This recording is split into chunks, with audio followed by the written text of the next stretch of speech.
she is. We got another 84 Honda 200 ES, big red in the shop. This one may have some history on it. We're doing some searching. It could quite actually turn out this one had be in my family about 25 years ago. So it's, you know how stories go. A friend of a friend of a friend sold it to a friend, and we're trying to pull up some old photos now, and hopefully we find out this was actually a family member's. We're going to take that front end, that 200M front end, and we're going to graft it on here. We're going to put it on this chassis. Basically just do a bearing swap, and it'll bolt right on. But it's going to have an actual working suspension. That's also going to net us 9-inch front wheel, and then we can run a matching bolt pattern all the way around, and a matching wheel and tire combination. Well, we're going to change it up a little bit. I know repair videos are not always the most exciting videos. It gets a little boring watching somebody work, trying to figure out what's wrong with it. So today on this video, and if you like this format, you know, put it down in the comments and let me know. 84, man, it's a dog.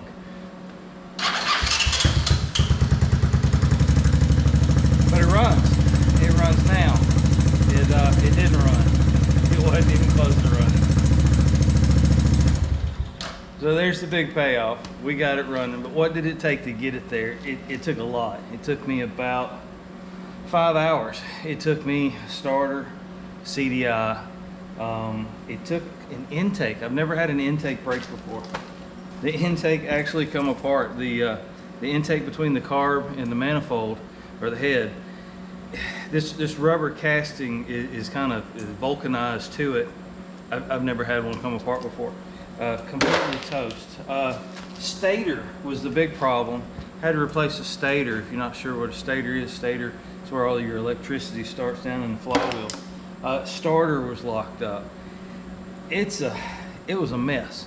So that's what it took to fix it. Now, if you want to stay tuned, I'll show you, go through the steps of what I did and checked each one of these parts out, and that's how I determined what was wrong with it. Spark plug, carburetor, CDI, starter, stator,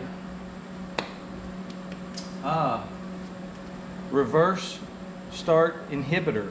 Never had to replace one of those. Had to replace that. This bike was a mess. I preach all the time about completeness, and this bike was complete. I didn't find any broken wires, cut wires, snipped wires, homemade wires. I didn't find any of that. Exterior, looking at this bike, everything was intact. Just everything was a mess. It just seems like there was a lot of systems that failed on this bike. More than likely the stator killed this bike, and it's set, and by the mold you see on it, it's been sitting probably 20 years. And that 20 years took its toll on the bike. You know, sometimes these are simple. That's just not the case on this one. They're not all like that. So keep that in mind. If you're gonna grab these old cheap bikes, oh, everybody always wants to know what I paid for it. I paid $250 for this bike. Are you serious right now? So, again, the money is in the seat, the fenders, and the tanks. Everything else is just free, however you want to look at it. It's a puzzle for me. It's a puzzle that somebody else couldn't fix. It's a puzzle that somebody didn't see any value in, and I'm willing to take a chance on myself. That's how I got into doing three-wheelers. I'll give you a walk around of it. This is the first time I'm seeing it, so it's the first time you're going to see it too. So just assessing all the damage that's here. We got a broken front fender. That's to be expected. If you hit something hard enough to break this front basket off or this front rack off, you torch the fender too. Got some blue RVT here. If you're going to use RVT, Phyllis, use gray or black. If you're working in a black area like this, these two components are painted black, use black RVT. If you're using something in the gray area of the motor, use gray RVT. I can tell you that the hubs, just from picking it up and putting it on the rack, the hubs are all wallered. Look at that. So we know somebody's been in here. It could be a stator, could be a motor rebuild, could be, it does pull over. It does sound like it's making a little bit of compression. Somebody's been in the back here. See, we've got RVT hanging out the back of the case. Both of these seals have been replaced, which that's promising. thought I saw some weld on the axle. One thing to look for when these hubs, when they get loose like this, a lot of guys will weld the hub to the axle. I'm not recommending that by any means. A couple things we're missing our brake system here. We're missing the lever, we're missing the bracket, we're missing both cables. We are missing the foot peg, the rear brake pedal itself is missing. Some dirt daubers in the old muffler there. Looks like it's connections. I mean, the things that normally get taken apart are all here.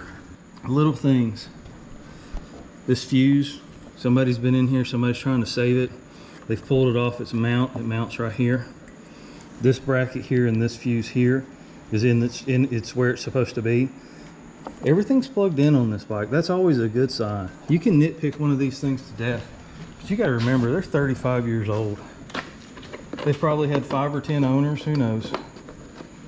Everybody that can turn a wrench has put a wrench on it and tried to have their way with it, figure something out. I see we've got a non-original ignition system here. Looks like we got a aftermarket keys. Got a lot of keys. We got a whole lot of keys. We got 3 keys to this thing. Non-Honda keys though, but they seem to work. Has a positive connection there. Just getting this air box off. Before I spin this motor over, I want to make sure that the air filter is just not, you know, completely come apart. And they will just turn to powder. When you spin that engine over, ew, that's terrible. That is nasty. I've never seen that much crud in one. But that's what I'm talking about. You spun that engine over and you spraying carb cleaner in there and you think you're gonna make something happen. All you've done is suck a bunch of junk in your carburetor. Look at the mold on this thing. How many years has that been sitting? It's been sitting a long time. Okay, well, we got our work cut out for us, I'm gonna tell you. So one thing, when you run these 2 big keys, they get bound up here against the tank. When you turn, one thing, you're gonna scratch up your tank. But if they bind up, you break the key off in that ignition. That's probably the worst thing that can happen. You go dent your tank, which is probably equally as bad. All right, there we go. So there's your walk around, there's your assessment. We looking at hubs, tires, we looking at motor turns over, that's good. All the electronics seems to be in play. Motor oil is black and full, so that's good, no water. If that oil was brown colored, you could tell there was water in it. We got mold growing on the muffler. It's the moldiest bike I've ever had come in the shop. Frames all moldy. I'm gonna have to get one of them tetanus shots, I think, when I get done with this one. There's our broken cable there on our carburetor. Yeah, I say it's broken. It's got a spider web growing out of the top of it. Let's see where our carburetor. Okay. All right. So the slide is completely missing on it. There's no slide in the carb. So there's no way it was running like that. So we're gonna definitely need a carb on this one. No saving that one. And the reason I say that, you could put another slide in that carb, but a new slide is not going to be the same wear as the bore on that carburetor. That may be getting too picky, I don't know. Coil's in place. Let's get the spark plug is finger tight. Let's see what the spark plug tells us. We got a brand new spark plug. It's all rusted up because they bought a brand new spark plug 10 years ago. It'll work. Let's see. All right, so we got the battery charger hooked up here. I'm gonna try to get you in so you can get a good look at this. So the first thing I ever want to do is, when you put power to something, is look. Just take a moment and look for anything that's smoking or getting hot, or we know this battery ain't no good, but we can still run power from the battery charger through the system. I'm not getting any lights on the dash. Make sure we are in neutral, so we should have at least a neutral light, and we do not. That's all right. Bulbs blow out. So let's see what we got when we push the button. Nothing. We got a dead stick here. All right. So, and a lot of y'all, I'm sure, have experienced that. You get these bikes in. I had a couple of comments just this week about it. You get these bikes in, you turn the key on, you put a battery charger on them, and nothing. Where do you turn? Where do you start? Well, first off, you want to make sure the safeties are not engaged. You want to make sure it's in neutral. Really make sure it's in neutral. If you got a gear selector, like a range selector, high, low, medium, whatever you got, make sure it's in and not stuck in the middle. Certainly on this bike, make sure it's not in reverse.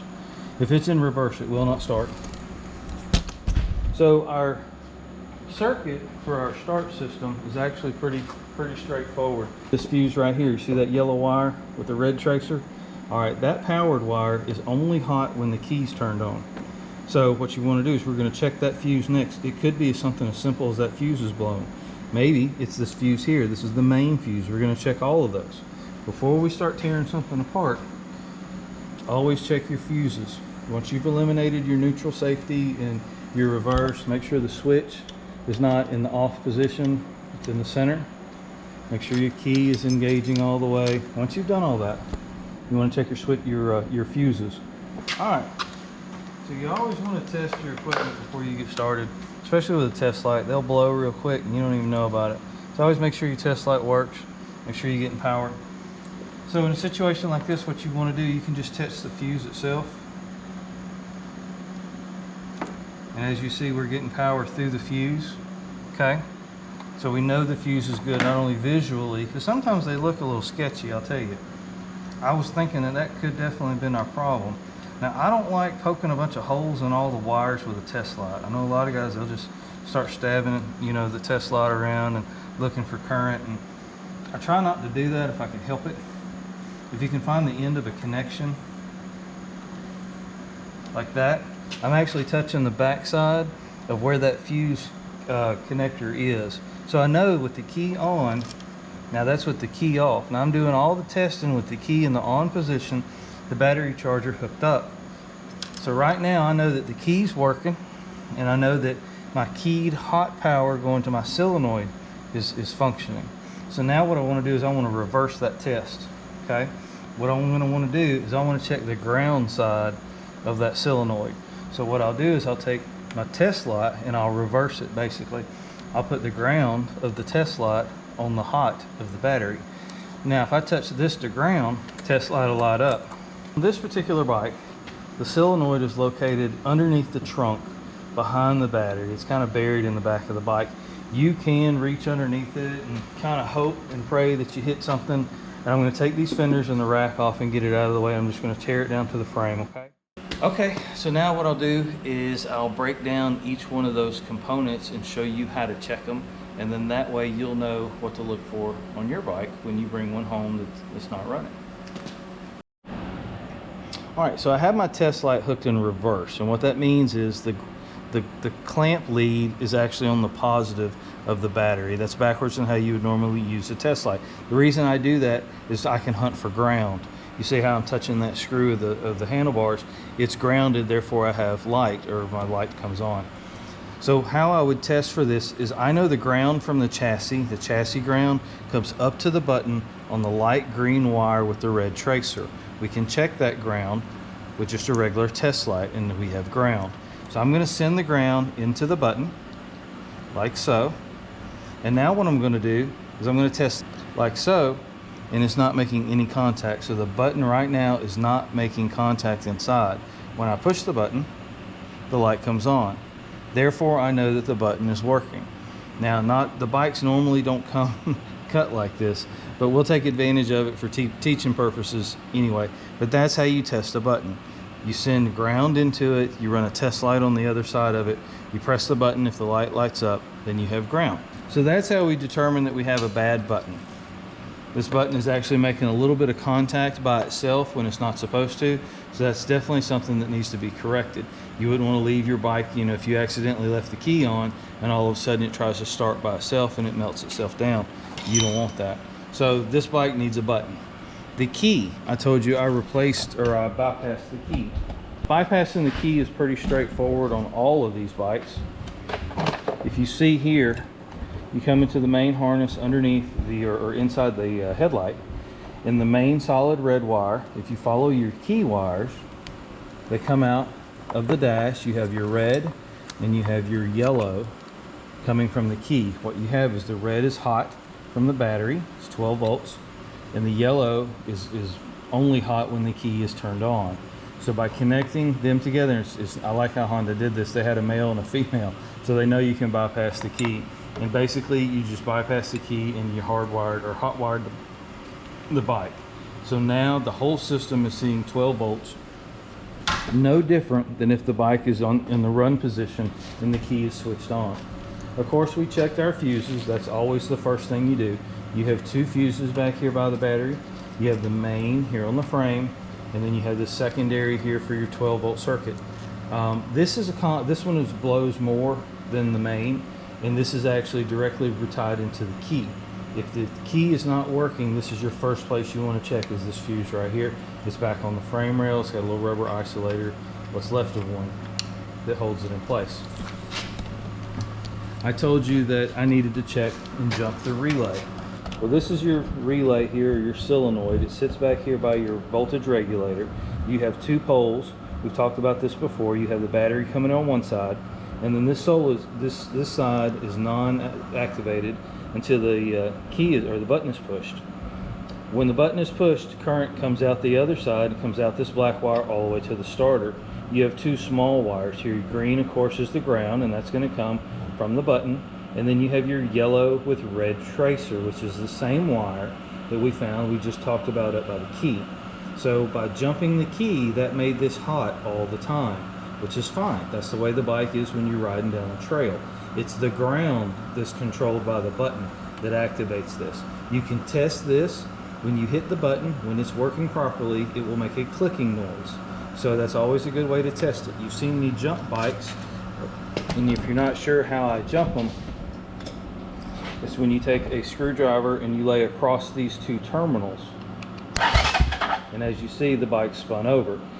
Be careful that it can arc and try to weld your screwdriver in there. Be prepared for that.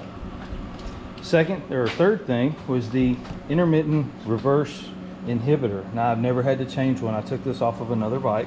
They normally are located on this little pole right here on the chassis, just inside by the battery. There's a little pole, and this actually clips on with a rubber grommet. I've never had to replace one before. All it is a relay.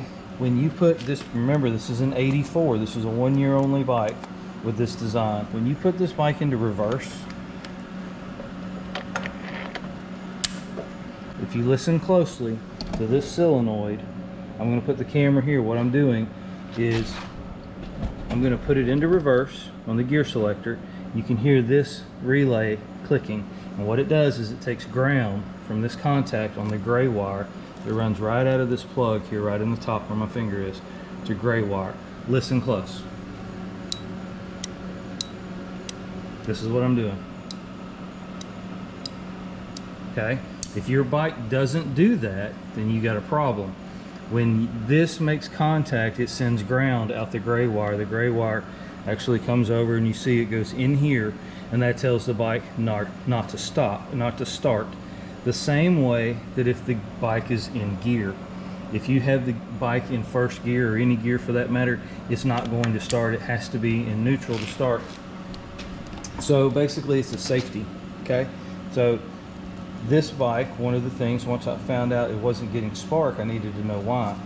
The bike would spin over but wouldn't spark, and so that's a clear sign that everything's working on the starter relay button side of the equation, but on the actual spark side, the CDI side, if you will, this was causing it. It was basically telling the bike not to start. So we had to replace that with a used one off of another bike.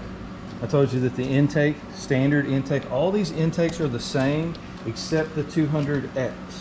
You can take an intake off of a 185S, a 200S, a 200ES. They are all the same except the 200X. The 200X, the head's built different, the carburetor comes out more of an angle, and it doesn't center in the chassis. Didn't realize this at first. We have an aftermarket header which should clean up really well, though it is rusty. it fits. This is a Cobra. This was a nice upgrade, if you will. It wasn't you know, the most expensive. It was probably the cheapest aftermarket exhaust you could get. It's more economy based, but as bad as these factory ones rusted out, I'm happy to see it. It's on here. This chassis is in good shape. It's a little rusty exterior, but there's really no holes or anything like that. It's going to clean up just fine. I told you I replaced the CDI. This is a new factory replacement CDI by Dr. ATV. We talked about them in another video. Only place I know to get a factory replacement 1984 CDI. They are special. We could have converted this to a square plug. We could actually take and disconnect the gray wire here, and therefore eliminating all of the safety aspects of not being able to start the bike in reverse. Factory coil still on here. Factory pickup still on here. Actually, I was even getting using the 10-year-old spark plug that came with the bike. We still got a long way to go on this bike, y'all. Getting one of these bikes to run is really just the first step. You have a lot of decisions to make. How much money are you going to put into it? What's it going to be worth? What are you going to do with it when you get done with it? Are you just going to beat on it around the house? Then hey, throw some tires on it and go for it. You're trying to restore one. This is not the bike to restore. This is a bike to fix up, enjoy, tinker with, learn how to work on mechanical things. Take the knowledge you obtain from a project like this and apply it to your first car, apply it to your next three-wheeler, your next go-kart, whatever it is you work on next. You will be amazed at the things you learn on a small project like this. Just a basic single cylinder 4-stroke engine, how a motor works, how to time an engine, you know, how to assess problems, prioritize your problems. You know, you could ride this thing with wobbly hubs for the rest of your life and never have a problem with it, but then again, it may bother you. It needs brakes, it needs a front fender, it needs a seat recovered, it needs a tank. The needs go on, and you have to prioritize those. You have to assign a dollar figure. I can tell you off the top of my head what these things cost, but maybe you're not sure what those costs are. When you look at a bike like this, you know, we want to make it as nice as we can, but we have to keep in mind what's it going to be worth. This bike, nice rider condition, $1,500–1,800, depends on where you live. So we got $250 in it already, and some used parts. New parts, I put a new stator in it, $13. I put a new carburetor on it, $15. I put a new CDI, would be $24. All right, guys, just kind of a quick look at how quick a bike can go from really looking like a dog to actually looking like something you'd be glad to ride. Here we have the seat and the tank off of the $60 200M parts bike that we drug in. These are the fenders that came on this bike. We're going to do the swap out on the 200M front end, which is going to give us a much better front suspension. The front fender on that bike is trash, but I actually happen to have another big red fender we're going to adapt to it. I told you that we're going to swap the rack mounts over, and we're going to weld those onto the 200M. So we maintain that front rack. We won't give up anything. We will really gain the better riding front suspension. This is going to make a nice bike. I'm going to keep it pretty much like you see it. We're going to clean it up. We're going to touch up the paint here and there, but this is not going to be a frame off. This is going to be a budget build. This is going to show you what you can do with a couple of junkers, kind of put them together. If you pick and choose your parts wisely, you can keep costs down. By the time we're done with this bike, I hope to stay under the $700 price point. Nowadays, that's not really that bad considering. I know $700 is a lot of money, but you got to factor in that you get the enjoyment of fixing it. And for some of us, it is truly that. We do enjoy what we do. Otherwise, we wouldn't be doing it. So take a quick look. It's going to be a nice bike. I appreciate you watching. Thank you as always. Like, share, and subscribe. The channel's growing every day.